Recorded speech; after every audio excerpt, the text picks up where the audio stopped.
What is going on? And welcome back to MJ Misadventures. So we're going to talk about the dirty subject of clutching. I've covered it once before, and I got a ton of hate for it. Oddly, I was just trying to help everyone. So we're going to cover. I'm going to use Vati and MSC just because that's the clutch kit that I have, and I've reached out and talked to them quite a bit. Not knocking any other competitors, just this is what I feel works best for my application.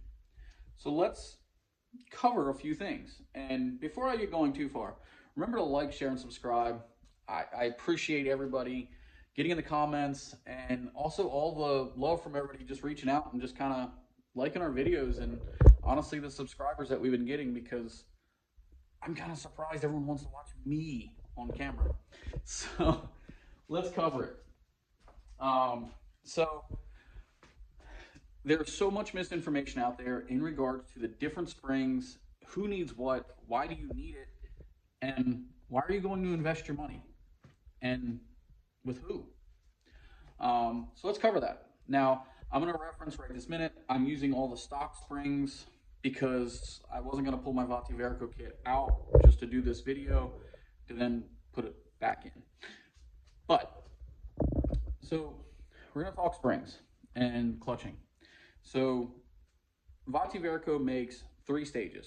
The 3 main stages are your stage 1, 2, and 3. Obviously, pretty simple. Stage 1 is designed for a broader application to help with everybody.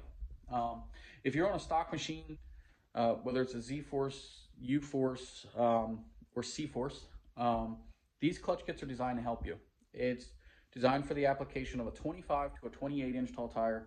Can be slightly bigger depending on weight, but I would stick with their recommendations. It's the best way to kind of answer the question. So the stage 1 kit and all of their springs are a progressive rate spring. Your stock springs are a linear spring. If you notice, spring just goes up and down. That's what it does. Where a progressive rate spring, it's softer in the initial push, and then it gets firmer as you compress it more and more. That is the purpose of a progressive rate spring. It's designed to kind of function like 2 springs, but it's only 1. So another thing I want to cover is on the MSC kit, you get this little washer that you see, everyone kind of, or shim they call it. That's designed to sit right here. Now, if you can see on that spring, there's some wear marks. This spring has about 50 miles on it, 60 miles. And that little spacer or shim is there for 3 different purposes. Purpose 1 is to actually help reduce heat. It basically makes it to where that shim will spin and the spring can continue to, the spring is allowed to move freely on that shim. Stops it from binding up and reducing clutch heat. And then for you guys that have been riding these machines, I know for me, sometimes I'd be able to max the machine out at 72, 73 miles an hour, and then I'd run it again and I'd get 77 miles an hour. And I'm like, why is it not consistent? Well, the reason is when these springs compress, the machine is actually twisting that spring around. So obviously I can't do it with, I got one hand here. But as this spring compresses, it's twisting. And the issue is when you get that spring twist, it's no longer a consistent rate on the spring. Now, it doesn't matter if you're using a stock spring or aftermarket spring, they're all going to do it. And the issue that you run into is a very simple one. It causes bind, and it causes heat, and it causes a difference in performance for every time you use it. So that's where those little shims are for.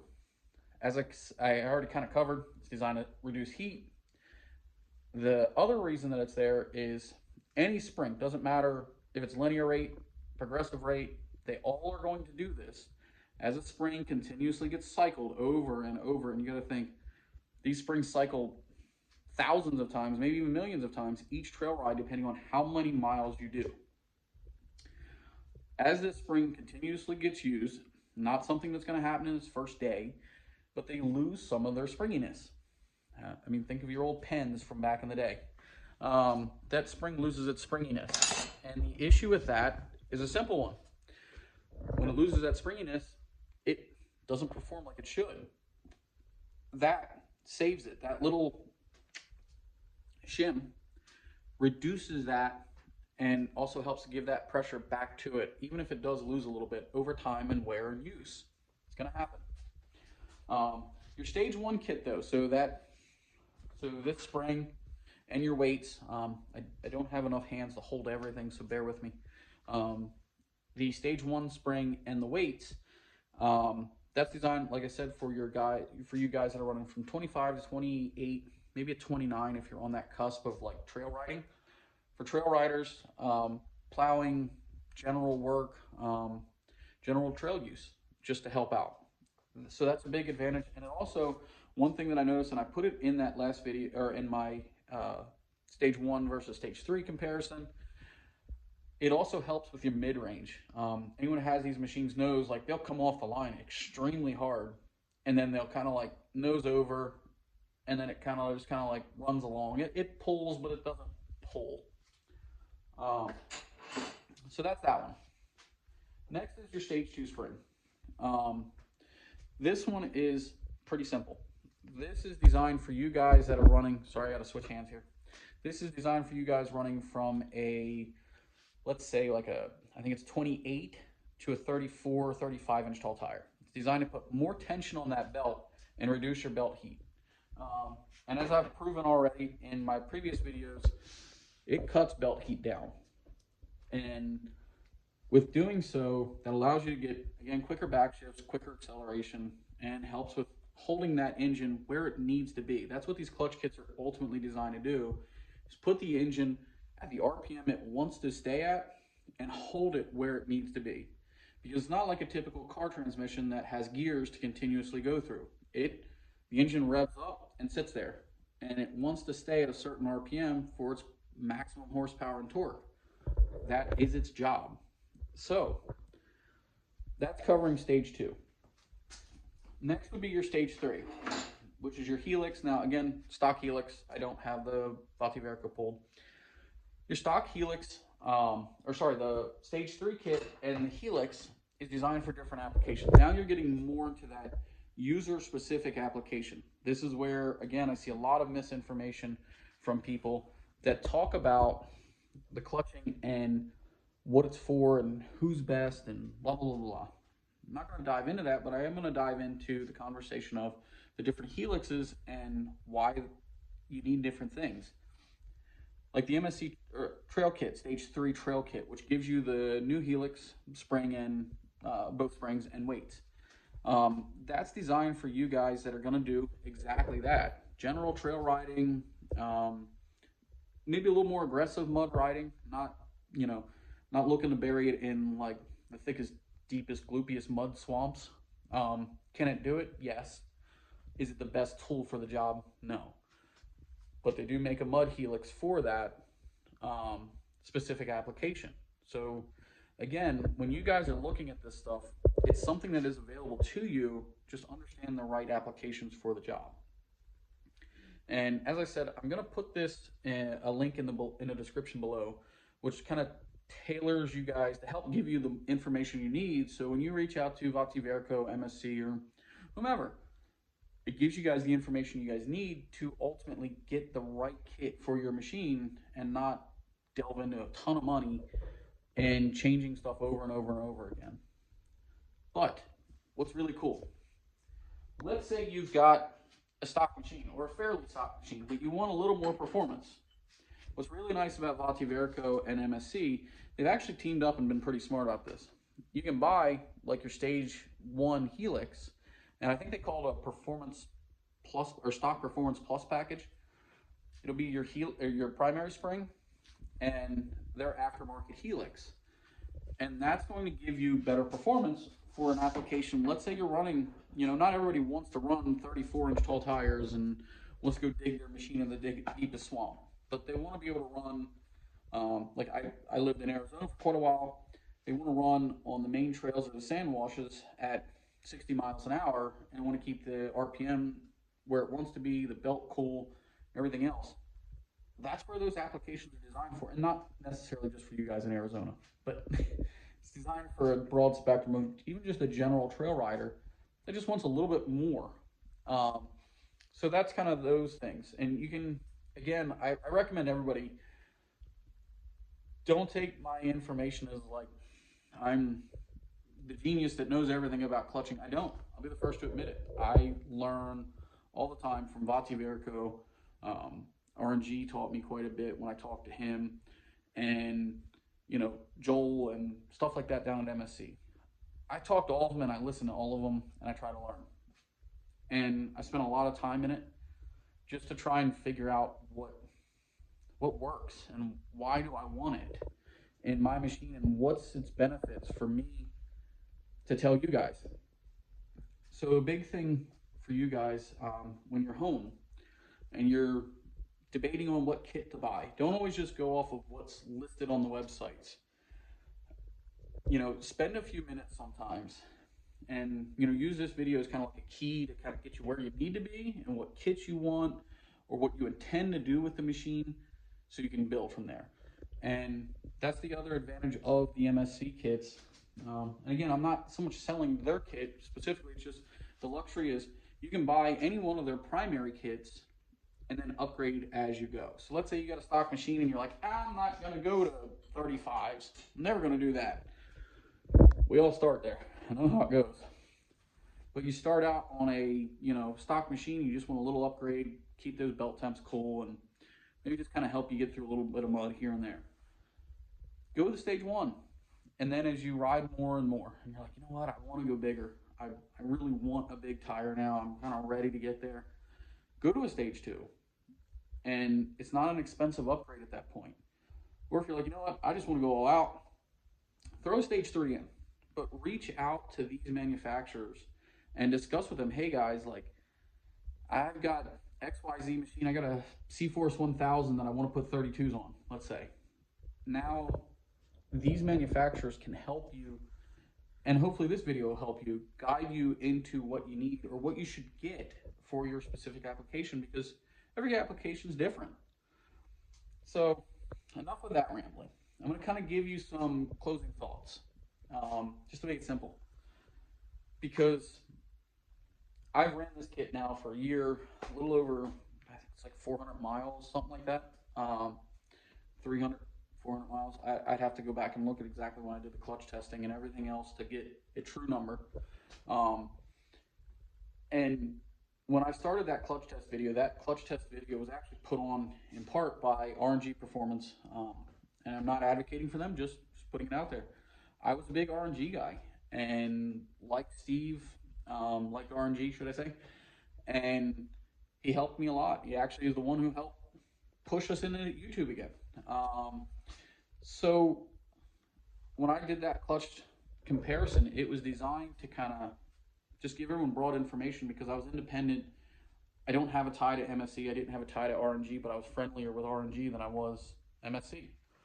After testing the Vati Verico kit, and this is after spending hours on the phone with Steve at RNG, and again, not saying anything bad, just this is my application from what happened to me. Spent hours on the phone with him discussing, my build, discussing how I was going to test, discussing everything, and he's the one who advocated for me to do the actual clutch test, and I did it. I know people have, I guess, disliked me because of that, and I have nothing against RNG or his shop at all. I think he's upset with me. I don't know why, but whatever. Who cares? But when it comes to these clutch kits, Vati Verico, I discussed it with them and I discussed it with MSC. They spend on average typically 8 to 12 months testing these clutch kits to get them dialed in right before me or you, as the general consumer, actually put them in our machines. And they spend a ton of time on the dyno with FLIR cameras and checking for heat, seeing where heat is coming from. They also dyno the machine, because all these clutch kits, and this is something some people don't realize, they do add power back to your machine, but they're not a power adder, if that makes sense. It's designed to just kind of gear it the right way to get your gearing where it should be for the application you're running, or your tire size you're running. So that's what these clutch kits actually do. If anyone wants to really know, break down the truth, that's what they're doing. They're designed to give you your power back. and make the machine feel like it was stock or even above what it was stock, which is what these kits do. And I've proven that time and time again, both in personal use and in the stage 1 versus stage 3 clutch test video. Whoop, sorry about that tongue twister. So I want people to understand you can go out and get a custom tuned clutch from some competitors and some aftermarket companies. And I'm not singling out anyone. Or you can go build your own clutch kit off of any of the different sites that offer clutching components for CVTech systems. You can spend a lot of time doing that. And if that's what your hobby is clutch tuning, hey, all for it. Go for it, man. You can come up with some great applications. But if you want a great kit that's just direct out of the box, they ship it to your door, drop it off, they give you the instructions on telling you where to put everything, and there's probably, I don't know, 5 or 6 different videos from a bunch of different manufacturers that are telling you exactly how to install them. It's quite simple. Even an idiot like me can put them in. Other than the clutch cover, that takes forever. So bear that in mind if anyone does it. But understand you can do these at home. You don't need a ton of aftermarket tools. Honestly, the only real tool you need, and I'm sorry if it gets dark, you'll need one of these. It is let me get back in the light so you guys can see me. It's a clutch compression tool. You can buy them from RNG, MSC. This one's a Polaris one, or some people will just get some all thread and put a couple bolts on it and clamp it into a vise at their house. You can make it out of all thread. You don't need anything super special. It's not a super technical part to come up with or produce. So just bear that in mind for you guys at home.